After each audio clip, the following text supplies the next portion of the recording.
I lit the lamps in Thistlewick for 31 years before I found her, and I want to say I knew right away what she was. I didn't. I thought she was a dog that had frozen wrong. It was the last lamp on the row, the one at the edge of the village where the cobbles give out and the mountain starts, and there was a shape curled against the post like something had set it down and forgotten to come back. I got down on my knees, which at my age is its own small ceremony, and I saw the wings first. Folded tight, veined like the inside of a leaf, pale as the underside of ice on a horse trough. Then the eyes opened, and they were not a dog's eyes. I want to tell you I felt fear. Mostly I felt the cold coming up through my knees, and I thought, well, she's not going to make it through the night out here, and neither am I if I keep kneeling in it. So I got my coat off her, and wrapped what there was to wrap, and I carried her home the way you'd carry a lamb that's given up trying, past my own good sense, past the shrine where the village leaves offerings against dragon luck, because dragon luck in Thistlewick has always meant bad luck, the kind that burns barns and takes sheep. She didn't weigh much. That was the frightening part, if I'm honest. Not the teeth, not the claws small as sewing needles curled against her own chest. The weight, or the lack of it. I kept her in the room behind the lamp oil stores, where the village keeps its extra wicks, and the drums of whale fat that heat the whole street through winter. It was warm enough, and nobody had cause to go back there but me. I told myself I'd feed her a night or two until she was strong enough to fly off wherever her own kind kept themselves, up past the Kesral ridgeline where the old stories said the Aries were. I told myself that for 4 months. She ate scraps first, then fish, then whatever I could carry up from the smokehouse without the smokehouse asking why an old lamp tender needed so much herring all of a sudden. She was white all over, whiter than any dragon I'd heard tell of in 60-some years of hearing tell of them, and I understood eventually that this was not ordinary even by dragon measure. The old woman who runs the tannery, Sight Marrow, told me once that an all-white hatchling was a bad omen, a runt the mother herself wouldn't feed. I didn't believe in omens. I believed in the fact that something small was hungry, and I had herring. I never named her anything grand. I called her Lumé, because of the way she'd curl up near the lamp I kept burning in that back room, close enough that the light came through her wing skin, and you could see the small bones inside it, delicate as a fern pressed in a book. She liked the light. I understood that. At my age you take your comforts where you find them, and so, it turned out, did she. The trouble was my knees, which have never once asked my permission before giving out on me, and the trouble was the rounds.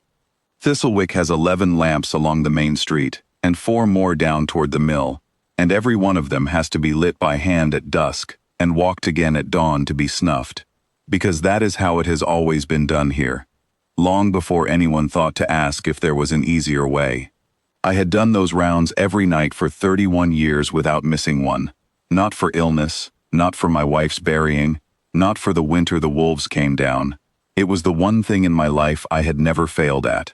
And now there was a 15th lamp, one that burned all night in a back room, one I had to walk to twice as often, and my knees were telling me plainly that this could not go on forever. I did it anyway. I want that understood. Not because I thought anyone was watching, because by then I could not have told you where the habit of tending her ended, and the habit of tending the lamps began. They had become the same thing to me. A light left burning for something that might be lost in the dark, whether that something had 2 legs or 4, or wings it hadn't yet grown into. It was deep winter when the mountain noticed. I know that now, though at the time I only noticed a strangeness in the sky over the ridgeline, a kind of gathering that made the birds go quiet 3 days running. Lumé grew restless in a way I hadn't seen before, pacing the oil store with her wings half spread, making a sound low in her throat that wasn't distress exactly. It was closer to recognition, like a child hearing her own name called from very far away. They came down out of the Kesral peaks on the 4th morning, and the whole village went to their doors to watch, because you do not see 4 grown dragons descend on a place like Thistlewick and go back to your porridge as though nothing has happened. They were not white.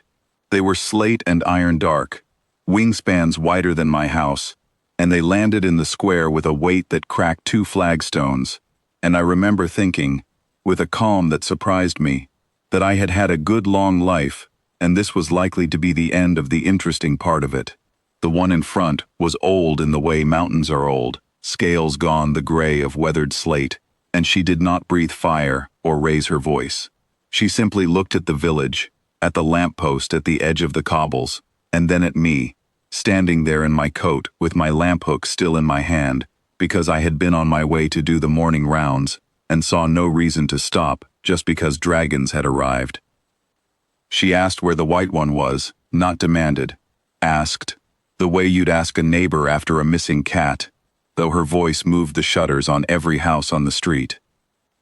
I told her the truth, which was that Loom was warm and fed and asleep in the back room, and that she was welcome to see for herself, and would she mind terribly walking slowly, because the doorway wasn't built for something her size, and I'd rather not lose the doorframe along with everything else that morning.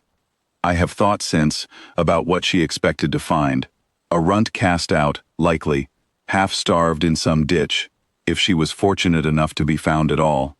That is what becomes of an all-white hatchling in most tellings, even among dragons, where an ill omen is an ill omen regardless of species. What she found instead was her granddaughter curled by a lamp that had not gone out once in 4 months, in a room an old man had walked to twice a night, on knees that had given him nothing but complaint for a decade, because it had never once occurred to him that a small cold thing didn't deserve the same light as anybody else. The matriarch, I learned her name eventually, Inavir, though she never asked me to use it, and I never quite managed to, did not thank me the way you'd thank a man for finding your lost coin. She looked at me for a long while, long enough that I grew uncomfortable in the ordinary way of a man being looked at too closely, and then she said that in 300 years, no one had ever kept a light burning for one of theirs without knowing what they were keeping it for. I told her I hadn't known what I was keeping. I'd only known she was cold. That, she said, was the whole of it. That was the thing worth crossing a mountain for. They didn't take Loom that morning, though I half expected it and had already begun composing, in my head, the sort of goodbye a man says to something he never meant to love. Instead, the matriarch asked, with what I can only call courtesy, whether the village might permit her granddaughter to stay through the thaw, so she might grow strong enough to make the climb on her own wings, rather than be carried up like cargo. She said it as a request, not a command, though 4 dragons stood in our square and could have taken the whole street brick by brick if they'd wanted it. The village said yes. I don't know that they had much choice, but I like to think some of them meant it. Lumé left in the spring, on her own wings, clumsy at first and then less so, circling the lamppost once before she went up toward the ridgeline, like she was memorizing the shape of it. I still walk the rounds every night, 14 lamps now instead of 15, and my knees have not improved with the smaller number, but I light every one just the same, because you don't stop a habit like that once it's become the shape of your life. Some nights, high up past where the birds go, I see a pale shape cutting against the dark, and I like to think she's checking that the lamp at the end of the row is still burning. It always is. I've made sure of that for 32 years now, and I don't intend to stop on account of anyone, dragon or otherwise, having finally noticed.